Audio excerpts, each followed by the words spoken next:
자, 행복한 영주원과 함께 하겠습니다. 내가 왜 행복하죠? 그저께 이제 또 저희가 WPT. 네네네. 네, 또 그 필립 코쿠가 나왔을 때 그 형님의 찐 반응이 굉장히 많은 팬들의, 그러니까 그 소위 이제 그런 얘기 하잖아요. 뽕 찬다. 네네네. 바르셀로나 팬분들이 이 송영주 위원이 이거 하는 거 보니까 좀 꿀에뽕이 찬다 이런 얘기 많이 했거든요. 행복했어요. 네, 누가 루이스 피그를 쭉 넣지만 않았으면 예. 진짜 행복했을 텐데. 그 저희 대표님이요. 네. 네. 제가 너무 행복하면 문제 일으킬 것 같아서 피그를 넣지 않았나. 박종윤 이 자식이. 네. 중간에 이제 흐름을 한번 끊어줘야 된다. 네. 박종윤 이 자식이 그러지 않았나 이런 생각이 들고. 기대해 주세요. 이제 그 WPT 바르셀로나 편 저희가 아스날도 긍정편 그리고 부정편으로 나눠서 이제 진행을 했거든요. 네. 부정편이 또 있군요. 있죠.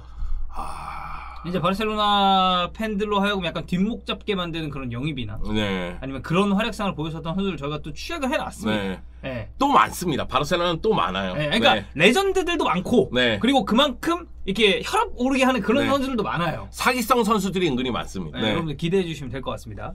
자, 오늘은 저희가 영주 형이 또 오셨기 때문에 프랭키 더용 얘기를 좀 해보려고 하는데 이제 그런 얘기가 있었어요. 지금 어쨌든 맨체스터 유나이티드랑 지속적으로 연결되고 있었고 근데 이 맨체스터 유나이티드 딜이 약간 그러니까 그 첼시도 지금 쿤데랑 되게 오랫동안 링크가 있잖아요. 지난 시즌부터 시작해서. 근데 맨유랑 더용도 링크가 계속 길게 있었던 건 맞는데 왜 이렇게 구체적으로 이적이 진행되는 건 없냐. 이게 안에서 무슨 세부적인 문제가 있어서 그런 게 아니냐. 그런 내용의 좀 현지 보도가 있었습니다. 네네. 일단 그 밀린 지급 문제를 해결하지 못했다는 이야기가 나오기 시작했죠. 그건 이제 잉글랜드 언론 쪽에서 이제 대서특필 하면서 이야기가 나오기 시작했는데 프랭키 더용 연봉 상황에 대해서 먼저 말씀을 드릴게요. 프랭키 더용이 영입된 다음에 기본 연봉이 1,400만 유로 정도가 돼요. 1,400만? 네. 그러면은 주급으로 따지면 한 3.5억 원 정도가 됩니다. 3억 원이 약간 넘는 수치 정도로 생각을 해야겠네요. 3.6억 원 정도가 될 거예요, 아마. 그러니까 한 그 수준이에요. 그런데 여기다가 옵션 같은 게 굉장히 많이 붙습니다. 출전 수당이라든가 뭐 여러 가지 상황에 대한 득점 수당도 있을 거고. 뭐 챔피언스리그 결승전 갔을 때 얼마라든가 뭐 이런 게 다 붙어 있어요. 그쵸. 그러니까 연봉이 낮은 편이 아니에요. 그런데 2020년도에 코로나가 발생을 했잖아요. 네, 그러다 보니까 바르셀로나 쪽에서 계약을 다시 맺었어요. 계약을 다시 맺었는데 그때 계약 기간이 6년으로 늘어나면서 2026년까지입니다. 계약 기간이 6년으로 늘어나면서 기본 연봉인 1,400만 유로를 다 채워주는데 문제는 뭐냐면 지금 코로나지 않느냐. 그러니까 일단 2020-21 시즌, 2021-22 시즌은 좀 적게 받아라. 그러면은 그거는 기본 연봉을 삭감한 거예요? 네, 기본 연금도 줄이고 그리고 보너스 같은 경우에도 뒤로 밀어준 경우가 있고요. 네, 그러다 보니까 결국은 첫 번째, 두 번째 연도 같은 경우에는 2020년도에 재계약한 다음에 그때는 연봉을 굉장히 적게 받았단 말이에요. 그리고 나서 다가오는 시즌부터는 거의 2천만 유로를 받아요. 그러면은 조금 더 이제 높은 금액을 받았던 거네요. 그래서 프랭키 더용 연봉 얘기가 나왔을 때 5억 원 정도 되지 않느냐, 주급이. 왜냐면 이제 세네. 왜냐면 2천만 유로 정도를 받고 거기다 이제 옵션 같은 게 또 들어갈 거 아니에요. 이 선수가 뭐 스탠 장사를 아예 못하는 선수도 아니고. 그렇게 계약을 다시 맺었단 말이에요. 왜냐면 지금 구단이 어려우니 지금 받을 주급을 2022년 이후로 조금씩 연기해서 분할해서 끼워넣겠다. 그러니까 1,400만 유로 정도의 주급이 그 연봉이었는데 2천만 유로 정도씩 받게 되는 그런 상황이 된 거죠. 이해가 되죠? 네, 그러니까 그럼 더용 입장에서는 어쨌든 이 연봉에 대한 절대적인 수치나 뭐 이제 보너스 같은 거는 기존에 이제 1,400만에서 2천만 정도 늘어난 거니까. 네, 그 전에는 덜 받고 그 후에는 더 받고 하면서 평균적으로 1,400을 마치겠다. 약간 조삼모사네 그런 거. 네, 그렇게 되는 거예요. 왜냐면 지금 구단이 어려우니 그렇게 해서 이제 재계약을 맺었으니까 지금 2022년 여름을 기준으로 생각했을 때는 그 전에는 덜 줬잖아요, 바르셀로나. 그렇죠. 지금부터는 더 줘야 되잖아요. 그렇잖아요. 그렇죠. 네, 근데 지금 이 순간 팔면 더용은 어떻게 되느냐? 그러면 이제 그 앞서서 원래 지급했어야 됐었던 연봉이 좀 문제가 되는 거 아니에요? 네, 그렇죠. 그러니까 요 부분에 대해서 이제 이게 임금이 미뤄져 있으니 이 임금을 받아야 된다는 이야기가 나오는 거죠. 그런데 이제 바르셀로나 쪽에서는 이제 계약을 이렇게 세웠으니 2022년도에 떠난다면은 그냥 보낼 수도 있는 상황이 아닌가? 이렇게 생각할 수도 있겠죠. 근데 더용 입장에서는 아니 이거는 명백하게 내가 처음에 받기로 했었던 그 부분이 지금 지급이 안 된 상태인데 이거를 내가 안 받고 그냥 팀을 나가는 게 이제 말이 안 된다. 이런 입장인 거고. 그런 거죠. 그러니까 지금 상황은 이래요. 이런데 라포르타 회장 입장에서는 주급도 좀 낮추고 싶고 옵션도 좀 줄이고 싶고 이런 생각이 있는 거죠. 그렇게 상황을 봤을 때는 도용 입장에서는 맨유로 떠난다고 했을 때는 이 문제를 해결해야 되는 거죠.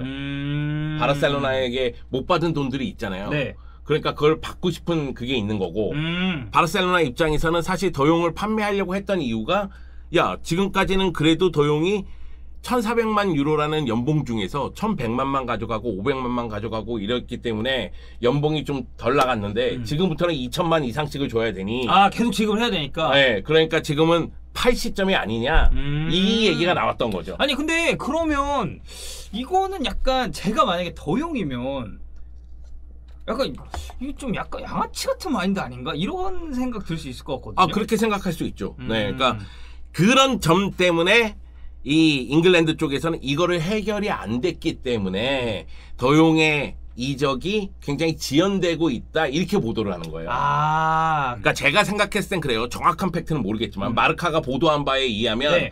금액을 굉장히 세부적으로 적어놨어요. 네. 근데 그런 걸 봤을 땐 대략적으로 이런 이야기예요. 맞아요. 저도 그거 보면서 뭐 원래 수령해야 됐던 거는 뭐 몇만 파운드네 뭐네 하고 나서 근데 이제 이게 이렇게 되면서 뭐가 바뀌었다 네. 이런 얘기가 있었으니까. 그래서 잉글랜드 언론 쪽에서는 도용이 받아야 되는 돈이 1,710만 파운드다. 그런데 이거를 뭐 유로로 바꾼다면은 거의 뭐 1,900, 2,000만 유로가 되겠죠. 네, 이 정도로 이제 도용이 받아야 된다는 식으로 이야기를 하고 있는 거예요. 네. 그런데 이것 때문에 지연됐다고 저는 생각하진 않아요. 그러면 어떤 뭐 다른 네, 일단은 계속해서 잉글랜드 언론의 보도에 따르면은 6,500만 유로인지 파운드인지 계약을 하고 이적료 그 옵션 2,000만 유로 정도 이렇게 해서 계약이 성사가 됐다. 그런데 맨유하고 도용하고는 개인 협상이 지금 이루어지지 않고 있는 상태예요. 네. 그러니까 도용이 만약에 맨유하고 개인 협상이 이루어져서 이게 조금 더 빠르게 전개가 됐다면 이런 문제에 대해서도 빠르게 해결이 됐을 겁니다. 근데 제가 생각하기엔 도용의 기본적인 자세는 자유거든요. 그러다 보니까 도용 입장에서는 이 문제에 대해서 논의할 이유가 없어요. 그러네. 그러니까 만약에 도용이 팀을 떠나고 싶다라고 가정을 했다면은 이게 조금 더 진척이 됐을 수도 있는데. 네. 그러니까 이게 만약에 도용이 떠나고 싶은 마음이 있다면 뭐 자기 에이전트든 변호사를 불러서 사실은 계약을 이렇게 맺을 때 이렇게 맺은 거니 나는 사실상 지난 2년 동안 돈을 못 받았고 그러면은 약 2,000만 유로 정도는 내가 받아야 되는 게 맞다. 이런 소송을 걸든 뭐를 하든 이야기가 나왔을 텐데 그게 아니라 지금 개인 협상이 제대로 이루어지지 않고 있는 상태. 그러니까 도용이 잔류하고 싶은 마음이 크기 때문에 이 부분에 대해서 도용이 얘기할 이유가 없는 거예요. 어차피 나는 잔류할 거고 그러면 다음 시즌에 2,000만 유로 받아. 이게 사실 그렇다고 해서 도용이 뭐 잘못하고 있는 게 아니니까. 네. 근데 이제 여기에 하나의 씨앗 같은 게 딱 뿌려진 거죠. 라포르타가 주급 삭감. 네. 그럼 여기서 이제 도용이 11일 날쯤에 복귀를 해요. 네. 그럼 그때 이제 포즈를 취하겠죠. 뭐 어쨌든 이제 컨택이 있을 거니까. 네. 주급 삭감을 어떻게 할 것인지. 아니면은 뭐 이적을 선택한다면은 방금 전에 얘기한 그 계약의 그 빈 부분. 네. 그거에 대해서 자신이 못 받은 돈. 그걸 어떻게 받을 것인지. 바르셀로나 측은. 네. 이런 이야기가 이제 나오겠죠. 그때쯤에는. 그러니까 전체적으로 봤을 때는 어쨌든 양측 입장차가 지금 확실해가지고 이게 이적 같은 것도 약간 딜레이가 있는 것 같고 도용이 또 팀에 남고 싶어하는 그런 스탠스가 또 더해지니까. 네. 그러니까 이게 아주 간단한 얘기예요. 지금 이런 도용의 계약 기간이라든가 아니면은 계약 현상을 봤을 때에는 왜 바르셀로나가 도용을 팔려고 했는지 이해가 된다. 이제부터 도용에게 돈이 엄청나게 많이 들어가겠구나. 그냥 딱 그 이유 하나네. 네. 그렇기 때문에 도용을 팔려고 했구나 이런 생각이 드는 거고 반면에 도용 입장에서는 계약이 굉장히 잘 되어 있어요. 거기 바르셀로나라는 게 있기 때문에 그럼 난 바르셀로나에서 계속 뛸 거야. 그게 되어 있는 거야. 그러니까 바르셀로나도 메리트가 있는데 계약도 굉장히 잘 되어 있어. 그럼 내가 굳이 이적할 이유는 없어. 거기다 바르셀로나가 지금 리빌딩을 하는 과정이니까 자기의 나이를 생각했을 때는 이 리빌딩의 중심이 내가 될 수도 있겠다 이런 생각을 할 수도 있죠. 이건 내피셜입니다. 어쨌든 그래 나이가 사실 좀 중증이 나이이기도 하고. 그러니까 도용 입장에서는 굳이 그럴 이유가 없어요. 그런데 급한 쪽은 맨유죠. 그렇죠. 어쨌든 빨리 땡겨와야 돼. 네, 땡겨와야 되고 그리고 바르셀로나하고 어느 정도 협상이 진척이 됐는데 여기서 갑자기 라포르타가 안 팔아. 이렇게 얘기해버리니까 그리고 라포르타가 그 얘기도 했어요. 우리는 라포르타의 기자회견에서 안 팔아야만 주시를 했는데 맨유 말고도 다른 팀도 노리고 있다.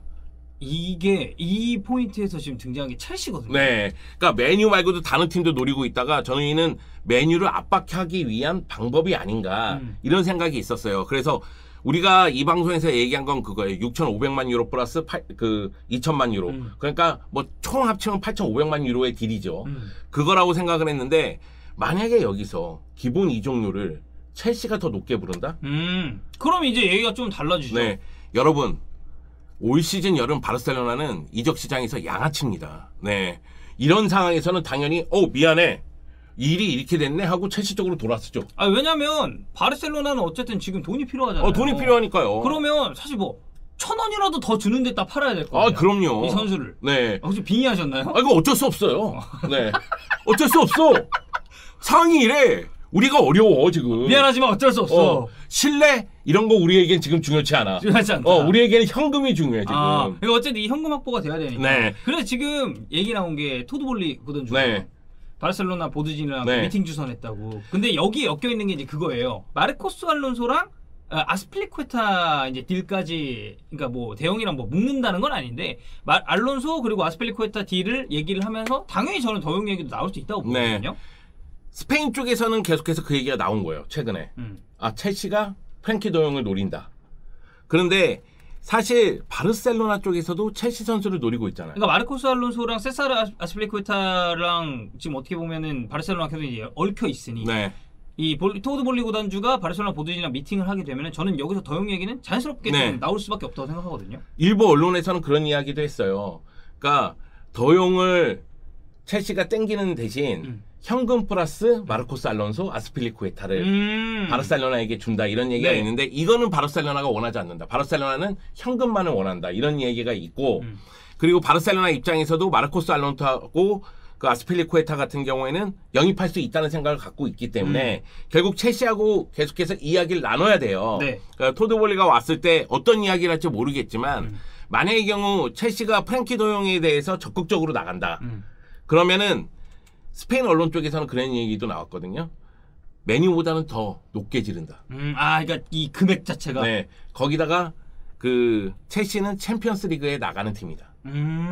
사실 이제 그게 좀 메리트거든요. 네. 어쨌든 맨체스터 유나이티드는 유로파를 가야 되고, 네. 첼시는 다음 시즌도 챔피언스 리그를 가는데도 감독도 투엘. 음. 이런 게 저는 적지 않은 영향을 끼칠 수 있다. 그게 있어요. 그러니까 뭐냐면 메뉴로 간다는 데 있어서 가장 큰 그 메리트 중에 하나는 터나우 감독이에요.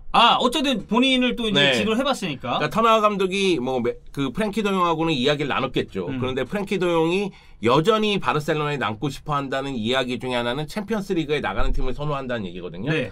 근데 투엘 감독이라면 또 다른 메리트잖아요. 그렇죠. 그러니까 네. 터나 좋은 감독이에요. 저 좋은 감독이라고 생각하고 어쨌든 더용이 그 정말 활약을 처음 이제 프랭키 더용 대단하다라고 이제 이야기가 처음 나왔을 때 지도했었던 게 터나우고. 네. 그러니까 어떻게 보면 이 선수의 잠재력을 알아보고 이제 끌어올려준 네. 감독이라고 할 수 있는데, 근데 이제 투엘도 사실 그런 쪽에서는 만만치 않거든요. 네. 여기다 또 한 가지 플러스 요소는 첼시가 데리흐트를 노리고 있어요. 맞아요. 그 링크 꾸준히 있죠. 네, 데리흐트에 돈이 엄청나게 들어갈 것 같긴 한데 뭐 이야기에 따라서는 뭐 8천만 유로 얘기도 나오고는 있습니다만. 네, 맞아요. 여하튼 데리흐트하고 도용이 첼시에서 만날 수도 있잖아요. 둘이 이제 또 이제 재결합이 되는 거죠. 네. 따지면. 그렇게 될 수도 있기 때문에 지혜도 있어요. 네, 첼시는 메리트가 있어요. 더용한테. 그래서 더용이 어떤 결정을 할지는 봐야 돼요. 그러면 만약의 경우 첼시가 더용을 영입을 한다. 그러면은 더용을 영입할 때 아까 전에 얘기한 부분이 다시 나오겠죠. 그 연봉 문제. 근데 그 문제를 바르셀로나가 아마 첼시하고 계약을 할 때 풀 겁니다. 그러니까 딜을 친다는 얘기죠. 네, 딜을 친다는 거죠. 야, 우리가 더용한테 못 준 금액이 이 정도가 있는데 이거를 어떻게 너희가 그 이적료 이렇게 해가지고 이렇게 해서 이렇게 하게 하자. 좀 이렇게 상세해줄 수 있겠냐. 뭐 이런 걸 딜을 치지 않을까 그런 생각은 있고. 이거 이제 그냥 형님. 네, 내피셜이에요, 이거. 네. 내피셜인데 결국은 바르셀로나 입장에서는 더용을 지금 처리한다는 부분을 봤을 때에는 이제 더용의 주급이라든가 여러 가지 문제가 있고 케시에를 영입했고 뭐 이런 부분이 있으니까 여기다가 뭐 베르나르도 실바 영입할지 못할지는 모르겠지만 못할 가능성이 저는 크다고 생각해요.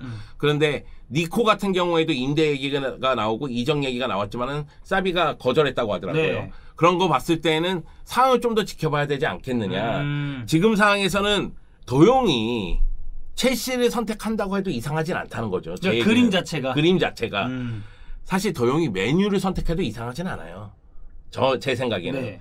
그 더용 입장에서 뭐 챔피언스 리그에 나가는 팀을 선호한다 이런 이야기가 계속 나오긴 했지만 맨유를 선택하는 것 자체도 터너 감독하고 만나는 거니까. 그리고 뭐 사실 거기 가면 이제 또 반더베이크도 있고. 네, 그러니까 그것도 이상하진 않고 바르셀로나에 남아도 이상하진 않아요. 그러니까 어쨌든 그림 자체가 이적을 해도 그렇다고 남아도 이게 더용 입장에서는 뭐 더용은 그럴 수 있지. 네, 지금 짜증 나는 건 맨유 팬이죠. 맨유 팬들은 이렇게 답답하죠. 돌아가는 게. 아니 이거 뭐 영입한다며, 뭐 이틀 안에 발표한다며, 막 그런데 지금 갑자기 첼시가 등장하고 뭐 임금이 체불됐다고, 뭐가 어떻다고 막 이상한 얘기가 들리니까. 그 전까지는 이제 그거를 이제 모르고 있다가 네. 그냥 뭐 딜 잘 진행되고 있나 보네. 네. 맨 처음에 나왔을 때는 야 무슨 더용 맨유 이랬는데 이게 생각보다 구체적으로 흘러갔고 네. 하는데. 임금 얘기, 근데 갑자기 토드볼리가 뭐 바르셀로나 날아가가지고 뭐 미팅을 했다는 얘기, 이런 얘기 나오니까 맨유 팬들 입장에서는 조바심이 날 수밖에 없죠. 그러니까 이거 뭐야? 차라리 이제 맨유 팬들 중에서 저 같은 성격의 맨유 팬이 있다면, 성질 급한 맨유 팬이 있다면 엎었죠. 아씨 오지 마! 이렇게 엎었겠죠. 그럼 이제 바로 그 캠핑 가서 이제 그 라이브 방송 키시는 거 아닙니까? 네. 그러면서 뭐 얘기했겠죠. 야, 걔네는 무슨 임금을 그따위로 막 이런 얘기 했겠죠. 네. 그러나 상황이 지금 이러니까. 사실 내로한 분 아닙니까? 그렇습니다. 네. 아니 나는 맨유 팬들의 마음을 이해한다는 거야. 엄청 답답할 것 같다. 그렇죠, 난 그거 그렇죠. 이해한다. 근데 바르셀로나 상황도 지금은 뭐 누구를 탓할 수 없다. 네, 탓할 수 없다기보다는 바르토메우를 탓해야죠. 그건 맞는데 제 얘기는 누구를 뭐 배려하고 누구를 뭐 어떻게 하고 이런 상황이 아니다. 우리 발등에 불이 떨어졌는데 지금 우리는 뭐 주위에서 저거 양아치 아니야, 저거 사기꾼 아니야 이렇게 얘기하더라도 일단 우리는 우리 재정부터 만들어 놔야 되는 상황이기 때문에 양아치라는 소리를 들을지언정 들을지언정 일단 우리는 우리 갈 길을 간다 이거거든요. 재정적으로 건전성을 좀 확보를 하겠다. 네, 이런 상황이고 첼시 입장에서는 야 요거 봐라. 요거 딜이 될 것 같았는데 안 됐네. 근데 우리 선수들을 또 원하네. 이거 아다리가 맞네. 맞네. 이런 거죠. 그래서 지금 상황은 아까 전에 말씀드렸다시피 다 가능성이 있다. 이게 좀 다 열린 가능성이 있어요. 그래서 제가 생각하기엔 이번 여름 프랭키 더용 사과는 계속된다. 왜냐면 이적 시장이 열린 지가 지금 그렇게 오래 안 됐어요. 그래서 어쨌든 시즌 시작도 지금 한 달 정도 남아 있고. 제가 아마 지금 확실하진 않지만. 바르셀로나 경기를 보러 갈 것 같습니다. 이제 휴가. 그때 공교롭게 일정이 좀 맞아가지고 그때 이제 프랭키가 바르셀로나에 남아 있는지 아니면은 이제 푸른색 혹은 이제 붉은색 유니폼으로 갈아입는지를 한번 제가 확인을 해보겠습니다. 라포르타가 어떻게 보면 신의 한 수를 둔 거죠. 그 프랭키 더용 관련된 인터뷰는 여러 명에게 엿을 먹이면서 구단의 재정을 생각하는. 제가 여러 번 얘기했지만 메뉴 올려. 이적료 올리든 옵션에서 우리에게 유리하게 하든 해. 프랭키 더용 죽음 삭감해. 그리고 첼시 열려 있어 우리. 아직 링크 있어. 우리 열려 있어. 그러니까 그리고 나서 안 팔아. 팬들에게 또 제스처를 보낸 거죠. 그러니까 여러 명 엿먹이면서도 자신의 그 입지를 다질 수 있는 그 멘트를 한 거거든요. 인터뷰를 잘한 거죠. 어떻게 보면. 저는 이제 프랭키 더용을 생각했을 때는 좀 이제 야비한 수이다 이런 생각도 들긴 하지만 바르셀로나 구단의 입장에서는 어찌 보면은 이게 신의 한 수 같은 느낌도 들거든요. 왜 그러냐면 프랭키 더용만한 지금 없죠. 매물이 없어요. 없지. 바르셀로나 갖고 있는 매물 중에서. 그래서 더용 나가면은 베실바를 데려온다고 한 게 사실 괜히 나온 얘기도 아니고. 근데 이제 사비 감독 입장에서는 베실바 못 데려올 거면 프랭키 더용은 못 나간다. 그러니까 어쨌든 중축이 돼야 되는 선수니까. 그래서 라포르타 입장에서도 잔류시키는 것도 나쁘지 않은 방법이라고 생각하고 있는 것 같아요. 그런데 여러 번 얘기하지만 바르셀로나도 지금 겪고 있는 문제지만 레반도프스키 영입권에 대해서 구단이 잔류시켜도 돼 이런 자세가 나가는 순간 구입하려는 구단들은 어려워져요. 그렇죠. 네, 그렇기 때문에 지금 맨유라든가 첼시 입장에서도 조금 답답함은 있는데 여하튼 열린 엔딩이 있다. 다 해피엔딩으로 갈 수도 있고 어떤 구단은 이제 슬픔으로 갈 수도 있고 새드 엔딩으로 갈 수도 있고 서로가 서로를 욕하는 상황이 그럴 수도 있고 나머지 자세한 거는 이제 영주 형이 그 사과가 조금 더 진척이 되면 아마 이제 바로 오늘도 이제 캠핑 가시죠? 네네네. 오늘 어디로 가시죠? 오늘 안성으로 갑니다. 안성. 안성도 장터국밥 유명한 그 안성으로. 네. 저는 냉면 먹을 생각입니다. 냉면. 네. 영주 형이 이제 또 라이브 켜서 자세한 것도 전해주실 거니까 추가적인 소식이 있으면 또 저희가 영주 형 모셔서 그때 한번 얘기 나눠보는 걸로 하겠습니다. 감사합니다.